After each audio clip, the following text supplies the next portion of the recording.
दलित उत्पीड़न से जुड़ी कई खबरें हमारे सामने आती हैं। जब उन खबरों को पढ़ते हैं तो लगता है कि आजादी के इतने सालों बाद भी दलितों की स्थिति क्या है। हम समानता की बात करते हैं, हम बात करते हैं कि दलितों को आरक्षण देने की, लेकिन उस आरक्षण का फायदा ही क्या जहां पर दलितों का उत्पीड़न रोजाना होता हो, उनके लिए उनके हक की लड़ाई रोज और ज्यादा कठिन बनती जाती हो। और जब जमीनी हकीकत को सामने देखते हैं तो पता चलता है कि वाकई आज भी दलित कितने गर्द में फंसे हुए हैं। आज भी दलितों के खिलाफ जो उत्पीड़न होते हैं उनको रोकने के लिए जमीनी स्तर पर कोई कानून नहीं है। नमस्कार, मेरा नाम है रीटा। आज की इस वीडियो में मैं आपको दलितों से जुड़ी उन 5 बड़ी खबरों के बारे में बताऊंगी जो इस वक्त सोशल मीडिया, अखबारों, न्यूज़पेपर, टीवी और हर जगह पर ट्रेंडिंग पर है, लेकिन उन खबरों को रोकने के लिए कोई कदम नहीं है।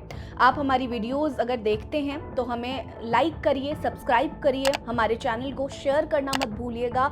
इस वीडियो को ज्यादा से ज्यादा शेयर करिए ताकि और लोगों तक भी ये खबरें पहुंच सके। चलिए शुरू करते हैं। दलितों से जुड़ी सबसे पहली खबर भीम आर्मी चीफ और आजाद समाज पार्टी के मुखिया चंद्रशेखर आजाद को लेकर है। पिछले कुछ महीनों से उनकी कथित एक्स प्रेमिका के लगाए जा रहे आरोपों पर एक तरफ आजाद ने पलटवार नहीं किया था, जिसका फायदा ही शायद रोहिणी घावरी उठा रही थी। लगातार सोशल मीडिया पर आजाद की 26 नवंबर को होने वाली संविधान शपथ रैली में शामिल होने का दावा करने वाली रोहिणी घावरी रैली में शामिल होना तो दूर, उनके भारत आने तक की खबर किसी को नहीं लगी है, जबकि वो तो दावा कर रही थी कि वो एयरपोर्ट से सीधा रैली पहुंचेंगी। हैरानी की बात तो यह है कि अपनी महा रैली में आजाद तो पहुंचे और उन्होंने लोगों को संबोधित भी किया, लेकिन इस भीड़ में कहीं भी घावरी नजर नहीं आई। अब तक रोहिणी के आरोपों से मिलने वाली उन्हें पॉपुलैरिटी को भुनाने के लिए वो पहले ही 2027 के यूपी विधानसभा चुनावों का हिस्सा होने का इशारा कर चुकी हैं, लेकिन रोहिणी का रैली में ना पहुंचना आजाद की छवि को और ज्यादा सशक्त बनाता है। जनता के लिए अब ये समझना मुश्किल नहीं है कि घावरी के आरोपों में वाकई में कितनी सच्चाई है और वो किसके इशारों पर काम कर रही है। अब तो ये देखना बाकी है कि घावरी आगामी विधानसभा चुनाव जो कि यूपी में होने वाला है उसमें हिस्सा लेती हैं या नहीं। वैसे आपको क्या लगता है, घावरी किसके इशारों पर काम कर रही हैं? कमेंट करके जरूर बताइए। दलितों से जुड़ी अगली खबर उत्तर प्रदेश के हाथरस से है, जहां एक दलित बेटी की शादी को रोकने के लिए जातिवादी दबंगों ने जानबूझकर पूरी सड़क पर पानी भर दिया। ये घटना हाथरस के सांसनी कोतवाली क्षेत्र के गांव नगला रामबल की है। पुलिस के मुताबिक गांव के ही सतपाल सिंह, जो कि दलित समुदाय से आते हैं, उनकी बेटी की शादी थी, लेकिन जब बारात के आने का समय हुआ तो ठाकुरों ने पूरी सड़क पर पानी भर दिया ताकि बारात को निकलने में मुश्किलें हो और सतपाल सिंह की बदनामी हो। स्थानीय लोगों ने बताया कि ठाकुरों के घर के सामने से बारात निकलने को लेकर उन लोगों ने विवाद खड़ा किया था, लेकिन समय रहते भीम आर्मी के जिलाध्यक्ष प्रकाश चंद गौतम ने पुलिस को सूचना दे दी, जिससे पुलिस तेजी दिखाते हुए मौके पर पहुंची, बारात को आगे निकाला और शादी को संपन्न कराया गया।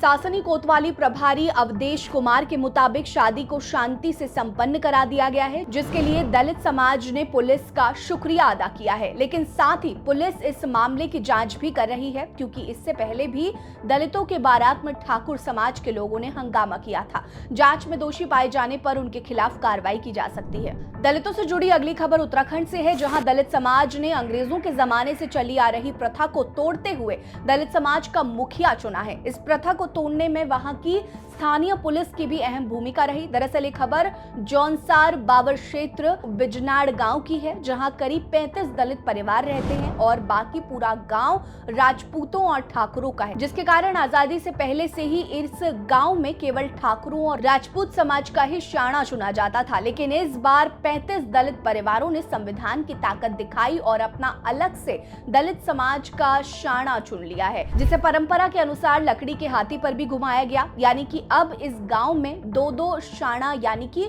मुखिया होंगे। हालांकि दलितों के लिए यह संघर्ष आसान नहीं था, क्योंकि ठाकुरों ने अपने समाज से ही एक मुखिया चुन लिया था, लेकिन दलित परिवारों ने डीएम से सुरक्षा मांगी और पुलिस बल की मौजूदगी में आखिरकार दशकों पुरानी परंपराओं की बेड़ियों को तोड़कर सिर उठाने का और सम्मान के साथ जीने का रास्ता चुन लिया है। हालांकि अभी भी ये प्रथा क्षेत्र के 359 गांवों और 100 मजरों में अभी भी चल रही है, जो शायद इस बदलाव के बदलने से शुरू हो जाए। दलितों से जुड़ा अगला मामला छत्तीसगढ़ से है, जहां पिछड़े और दलितों के खिलाफ वोटर्स लिस्ट से नाम हटाने की साजिश को लेकर कांग्रेस प्रभारी सचिन पायलट ने बड़ा ऐलान किया है। उन्होंने स्पेशल इन्वेस्टिव रिवीजन को लेकर केंद्र सरकार और चुनाव आयोग पर तीखा हमला करते हुए कहा कि सरकार एसआईआर के नाम पर दलितों और पिछड़ों को जानबूझकर सबसे पहले वोटिंग लिस्ट से बाहर कर रही है और फिर उन्हें उस देश के बाहर का नागरिक बताकर देश से बाहर करने की साजिश रच रही है। पायलट ने सीधे तौर पर ऐलान कर दिया है कि अगर दलितों और पिछड़ों के खिलाफ साजिश जारी रही तो वो आने वाले समय में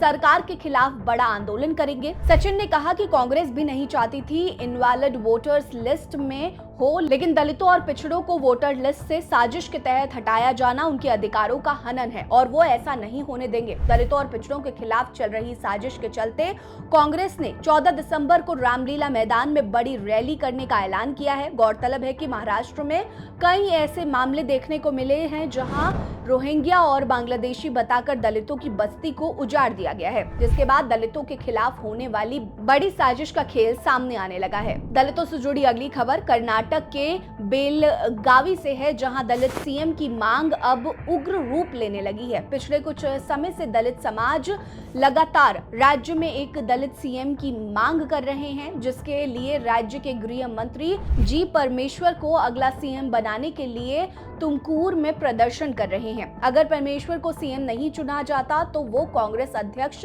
मल्लिकार्जुन खड़गे के घर का घेराव करेंगे। हालांकि जब सीएम पद दिए जाने को लेकर जी परमेश्वर से बात की गई तो उन्होंने इस मुद्दे पर अपनी राय देने से इनकार कर दिया।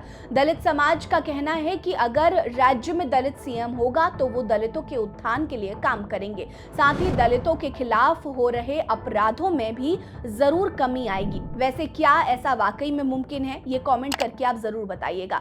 दलितों से जुड़ी इन खबरों पर आपकी क्या राय है, ये भी बताइए। हमारे साथ बने रहिए। नमस्कार।